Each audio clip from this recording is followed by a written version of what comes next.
Hello YouTube, it's Ben here from Team America 1, coming at you with an updated, just an update on what I think is going to be coming up in this next format. I already did that format, deck discussion video, and now I would like to focus in on one particular deck that I will personally be building. It is the War God archetype, or Bujin archetype. I built the deck on DevPro. I've made proxy cards, as you can see. I have the deck here to show you. I love the deck. It's so good. Do I think it'll be top tier? No. I think, again, Constellars, Fire Fist, maybe Water Dragons will all take the spot, or try to fight for the spot of number 1. But I do think there'll be a solid tier 2 contender for tier 1, definitely. Again, it all depends on how the format plays out. They have the cards to do it. They have the control base to do it. Just a matter of fact on how people decide to play the deck. I built my deck accordingly to how I play. There's certain cards in here that some people may not want to play. I built it somewhat like my concert deck, which I find it to be good for me. So, anyways, I'll just get right into it. I will be describing everything. So here we go. Triple Yamato. Yamato, what he does is during the end phase, you can activate his effect. I'll scoot this back. Activate his effect and then search for one Bujin type monster from your deck to your hand, which is great, and then you discard one card. The discard is also really good because a lot of the cards a lot of the Bujin cards activate in the grave by banishing themselves to do things. So again, it's an amazing card. It's definitely the MVP of the deck. It's a Beast Warrior, so it's searchable by tanky, 1800 attack. It's hard to get over. It's light. Again, Honest compatible, which is why, again, I love the deck. Anything that runs Honest is just good.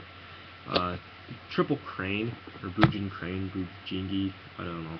I'm just going to go by the Dia names, or by the picture, I guess. But this card, if you control face-up Bujin Beast Warrior type monster, you can drop him from your hand and double the attack. It's an Honest. That's pretty much why you play it. It's also a Bujin type monster. It's searchable from this guy, so you can search and then pitch one of the ones that activate in the grave, which is really good. So once per turn, you can always have one of these. This card is also recyclable, which is also really good.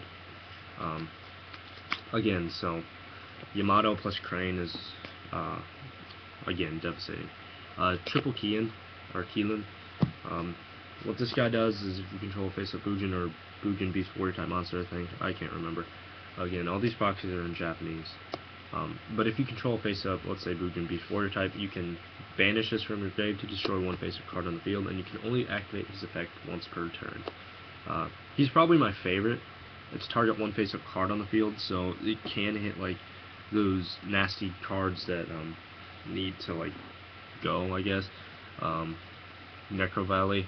Well, no, I can't do it against Necro Valley, but just field spells, I guess, would be a big hit. Face-up monsters that they just leave. Again, it's a wonderful card.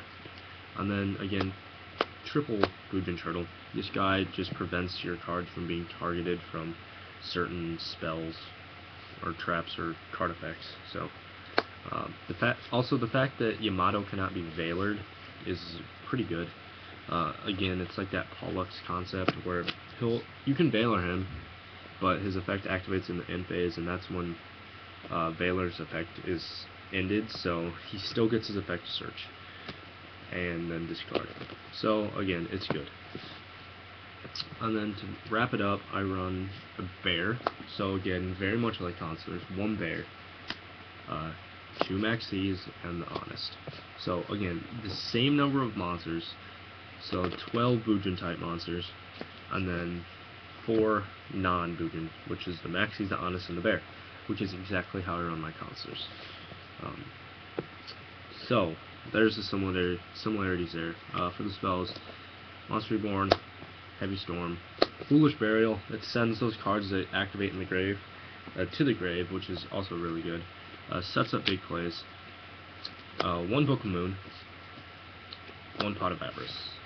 Again, I do play Avarice in this one because you do send to the grave a lot, and your grave is almost always full. So, double duality with the normal summoning of Yamato. and just controlling with Yamato. You don't special summon that often. You can only control one face-up Yamato at one time too. So again, duality is a safe call in this deck.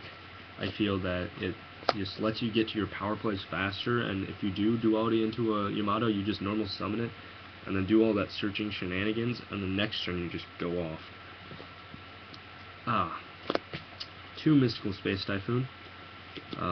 Again, back row removal is good. Double Rise of the Bujin, or Rise of the War Gods. This card's pretty good. If your opponent controls monsters and you control no monster, you can target one banished Bujin type monster and one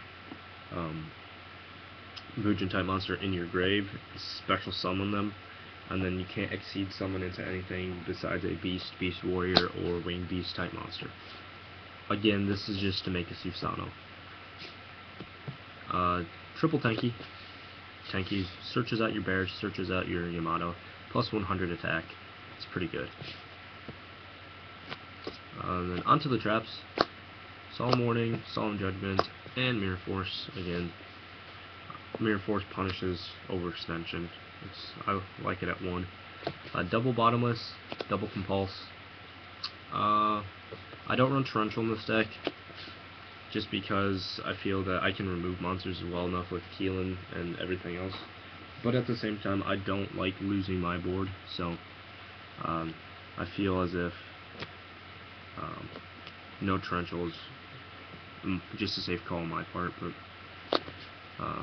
a 2 Bujin Sword Ornament or something, I'm not even sure. This card is just way too good. You can target a Bujin, you flip it, you activate it, target a Bujin type monster in your graveyard or a banished Bujin type monster, and add it to your hand. So it just gives you cards to play for next turn. I love it. I would run it at 2, no more, no less. And then 2 Phoenix Chain. Phoenix Chain is really good in this format, and probably the next upcoming format too, with Fire Fist Bear and everything else. And then 2 Vanity's Emptiness.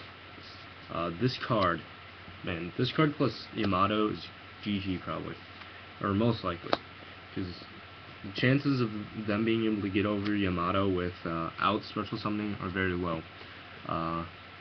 They can like attack over with Thunder King. Let's say they summon the Thunder King, but you have the Bujin Crane that you added last turn. So again, not being able to special summon, just hold off with Yamato, poke, just do some shenanigans. This card just allows for so many broken plays. It stops, like, if they want to do something stupid, it stops it. I remember I was playing Agents with Bujins, and he goes Venus, and I let him special summon 1 Shine Ball, and then on the second activation I went Emptiness, so he's stuck with 1 Shine Ball. He lost 500 life. He can't get over Yamato. So then he just passes turn, and then I proceeded to just poke away with Yamato, normal summon other Bujin monsters that are somewhat good. 1700 attack, 16. It's not too big, but it's not too small either. But yeah, so that's it for the main deck. Just what I've been testing for right now. Again, I've yet to explore everything, but onto the extra deck and explanations behind. I run 3 Susano. Susano is so good. 2400 attack, 1600 defense. It's a beast warrior. Gets boosted by Tenki. It can attack all your opponent's monsters. So if you have 3 monsters on board that are smaller than this, it can go blah blah blah and get rid of all of them. It can deal damage. And then once per turn, you can detach an Exceeds material from it to add a Bujin type monster to your hand or send one to the graveyard. So it has a Foolish effect, or a Rhoda effect, or an E-Call, Stratos, whatever you want to do. It's just so good. You can only control 1 face-up copy of this card on the field, but you only need 1. And then once he dies, you just make another one. There's never an instance where you need more than 1 on the field, but you do run 3 just because he's the main card you want to go into. You do play other rank 4s, but again, like I said, this card is just way too good. boosted by Tenki, also can be targeted by Crane, which is so good. You can push for nonsense. If you Crane on him, he becomes a 4800 that can attack everything on your opponent's side of the field. Like, I think that's really good. Also, Honest compatible. Like, again, the card's so good. You play one Tiger King, just because you do play the Beast Warrior types. It's okay. I've only gone into him once. Utopia, Pearl, Starleash. I play number 44 Sky Pegasus. I like that card a lot. If you guys don't know what it does, you can just detach one to pop a card on the, or monster on the field, and if your opponent chooses, they can negate it by paying 1,000 life points. So, I mean, it's Honest compatible. I like the fact that if they don't negate it, it'll get popped. So, one Photon Pappy, one Maestro, one Abyss Roller, one Gaga Cowboy, one Shockmaster, again, cards, one Constant Omega, and then I run one M7. Now these cards are due to change with the new Exceeds coming out in the, what's it called, the Shadow Specters, and just new Exceeds in general. So, yes, these cards are subject to change, or the M7 is. I will be running the 1 Omega though. I feel the cards that have most subject to change will be Photon Pappy and Omega, and Utopia. But again, I kind of want to try out number 104. That card's really busted. Yeah, that's it for the deck. That's pretty much it for the discussion. Now, I want you guys to comment down below, what do you guys think the deck will do? How do you think it will do? Personally, like I said, solid tier 2 for me, maybe tier 1. There's just so many things that the deck can do. It's just really good. So, like I said, comment down below what you think. Hope you guys enjoyed the video. If you guys enjoy my discussion stuff like this, it'd be awesome if you guys could just tell me, and then I can continue doing it or change.